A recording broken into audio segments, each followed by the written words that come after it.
Коллеги, огромное спасибо за возможность, во-первых, выступить. Во-вторых, да, то, что выступая сразу, не сразу первым, да, после таких очень интересных, полноценных докладов, и доклад Александра Сергеевича был очень интересен, и коллег, которые, да, в общем-то, были поставлены вопросы очень серьезные. И, в принципе, понимаете, уже в этих выступлениях есть ответы на эти вопросы. Более того, я хочу попытаться в своем выступлении сделать определенное предложение по решению вот этих вопросов, которые были поставлены уважаемым докладчиком. Следующий слайд. Вот посмотрите, вот все об этом сегодня говорили, да, вот вообще ведь вопрос образования, чуть дальше я скажу, да, это проблема вообще качества жизни. И вот посмотрите, вот эту проблему, о которой мы сегодня говорим, создание непрерывной системы образования, мы не можем решить без взаимодействия государства и бизнеса. Она практически нерешаема. Почему? Потому что, в общем-то, решение проблемы – это огромные финансовые затраты.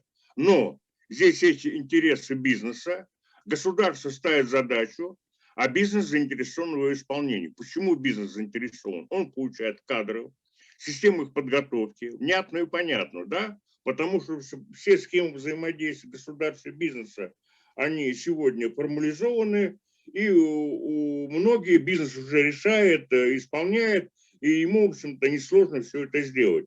Что получает государство в этом случае? Он получает систему образования, причем которая связана с непрерывным ростом компетенций кадров, да? В регионе создается школа кадров, в регионе появляются кадры и для себя, и для бизнеса, а это вообще на самом деле, да, вызывает развитие бизнеса на территории. Потому что, как бы мы с вами не говорили, вообще как определяется уровень развития территории, чем определяется ее успешность. Нет, вот я могу сразу сказать, в общем-то, я был вице-премьером региона, министром экономики. Понимаете, вот я сказать, нет бизнеса на территории, значит, нет никакого развития. Все остальное, так сказать, от лукавого.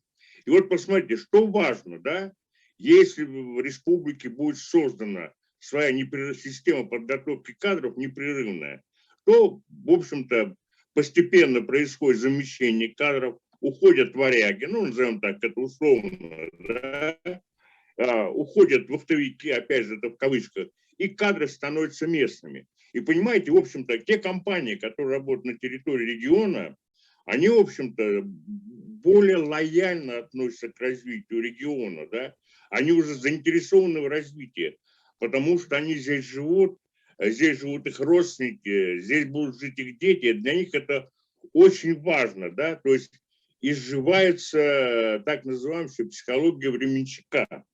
И вот это вот очень важно, да, для развития республики. Надо только четко понимать, что, в общем-то, эта программа не быстрая, да, не надо ждать быстрых решений. На ее реализацию нужно время. Но, как все об этом сегодня говорили, да, это вообще программа направлена на развитие будущего республики. Следующий слайд. Вот почему вообще вот реализация этой программы очень важна для республики, да? Потому что, в общем-то, очень важное такое понятие существует, да, как уровень жизни, качество жизни. Следующий слайд. Вот задача вообще решения повышения качества жизни была поставлена еще президентом страны на 5-м международном арктическом форуме в Петербурге в 2012 году, где он говорил, что качество жизни должно быть не ниже среднероссийского. И, в общем-то, был разработан в исполнении этого поручения весь пакет документов, которые на сегодняшний день действуют в арктической зоне. Следующий слайд. Вот для того, чтобы оценить качество жизни, да, вообще используются 11 критериев.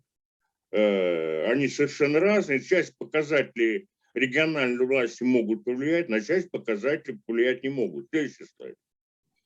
И вот как раз очень важнейший критерий, да, вот если мы вот рассматриваем эти критерии, вот их, я уже сказал, где-то 11 можно считать, да, это здоровье населения и уровень образования, и обеспеченность объектами социальной инфраструктуры.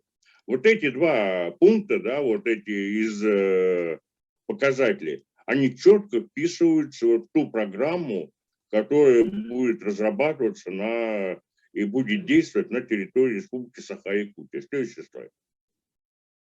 Ну вот я что хочу сказать. Да, вот рейтинг российских регионов по качеству жизни. Да, вот посмотрите. В общем-то, Якутия, ну, достаточно, вы сами видите, да, очень низкое место занимает по качеству жизни. Да, вот. Это 65-е место. То есть это где-то все, где Коми, Карелия и так далее. Да, то есть вот, ну, это понятно, 2020 год. Но я думаю, что за 2 года эта ситуация не очень сильно изменилась. То есть вот есть над чем работать, есть куда двигаться. Следующий слайд. И вот тут как раз вот очень важный момент обеспечения социальной инфраструктуры. Вот, в общем-то, я весь свою точку зрения, свой доклад строю на том, что необходимо развивать в Якутии инструменты взаимодействия государства и бизнеса. Одним из таких инструментов является государственно-частное партнерство, или коротко ГЧП. У Якутии есть такой достаточно большой опыт, и, в общем-то, проекты государственно-частного партнерства в Якутии достаточно активно реализуются, и здесь достигнуты успехи. Следующий слайд. Ну, на этом слайде как раз показаны те проекты, которые реализуются вот именно в регионах, которые относятся к арктической зоне Российской Федерации. Это и начиная от Мурманской области, заканчивая Республикой Саха-Якутия.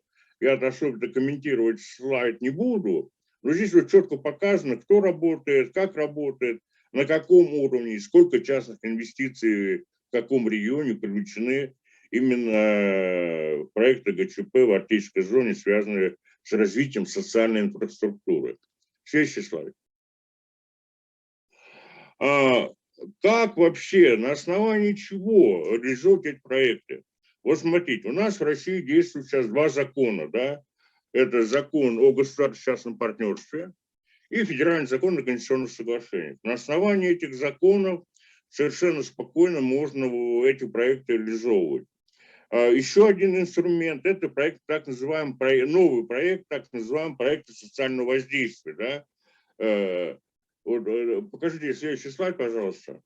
Вот такие, назад, такие проекты социального воздействия достаточно активно реализуются в Республике Саха-Якутия, в том числе и в сфере образования. Причем оператором такого проекта, таких проектов является Минэкономбанк.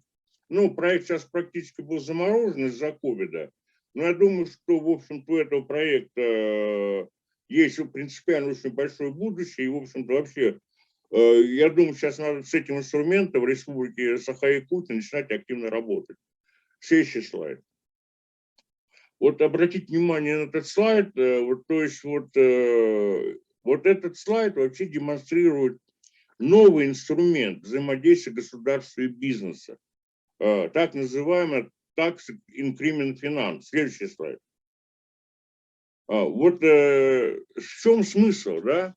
Здесь происходит финансирование проекта государственно-частного партнерства, и расходы инвестора возмещаются за счет налоговых поступлений от доходов созданных и введенных в эксплуатацию инфраструктурных объектов. Посмотрите, в общем-то, в России сейчас этот инструмент не реализуется, его нет, хотя существует огромный международный опыт. Но в то же время существует поручение президента вообще, что совместно с органами исполнительной власти, субъекты Российской Федерации, правительству необходимо поработать внедрение механизма финансирования инвестиций за счет будущих налогов. Я считаю, вообще, в принципе, есть реальная возможность, как обычно, да, если говорю слово «как обычно», Якутия очень часто выступает передовиком самых различных инициатив в сфере развития арктической зоны, в сфере вообще, вот, так сказать, принципиально важных моментов для развития регионов. Если бы сейчас вот республика этим вопросом занялась, то вообще я считаю, вот это здесь будет четкий показатель выполнения поручения президента. Следующий слайд.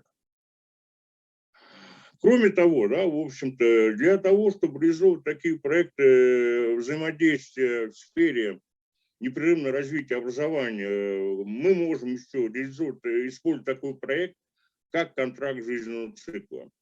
Такие проекты сейчас в России активно реализуются.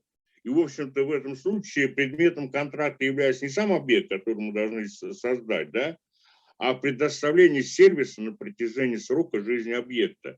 И такой контракт жизненного цикла совершенно спокойно можно делать нам в сфере образования. Следующий слайд. Энергосервисный контракт. Вот посмотрите, в чем смысл энергосервисного контракта. У Якутии вообще существует огромный опыт по реализации таких энергосервисных контрактов. Для чего он нужен? Вот эти многие объекты образовательной инфраструктуры, которые будут создаваться, естественно, об этом уже сегодня Александр Сергеевич сказал, мы находимся вообще на очень серьезном этапе. Да? На нас очень сильно влияют климатические изменения. А что у нас? А презентации кончилась или что там? Очень сильно влияют, оставьте, да, климатические изменения. Поэтому как раз нужны энергосервисные контракты для того, чтобы обеспечить энергией вот эти строящиеся объекты. Мои основные предложения какие? Вот смотрите, с учетом того, что мы должны учесть трансформацию арктической зоны, мы должны учесть климатические изменения, мы должны учесть переход России к природной нейтральности к 2060 году, необходимо внести соответствующие изменения в стратегию социально-экономического развития арктической зоны Республики Саха-Якутия, в указ главы Республики Саха-Якутия о научно-технологическом развитии Республики Саха-Якутия. Я считаю, очень важно разработать указ главы Республики Саха-Якутия о создании и развитии всеохватной доступной системы непрерывного образования Республики Саха-Якутия. Необходима программа. И очень важный момент. Мы должны в этой программе учесть, во-первых, роль Норд-Север, новый новый национальный проект «Наука университета». Да, национальный проект «Наука» изменен, и туда добавлен сейчас университет. И в идеале необходимо создать кампус Северо-Восточного университета Северо-Восточного федерального университета имени Амосова, который как раз и вот давал возможность развивать те направления, о которых мы говорим.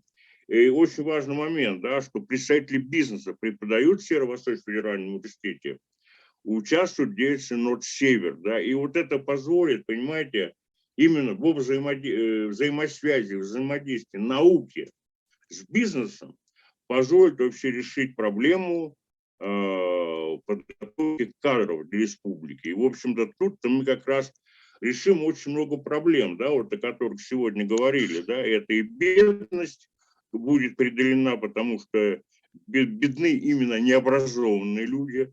И второе, да, Якутия получит свои собственные кадры, что очень тоже важно.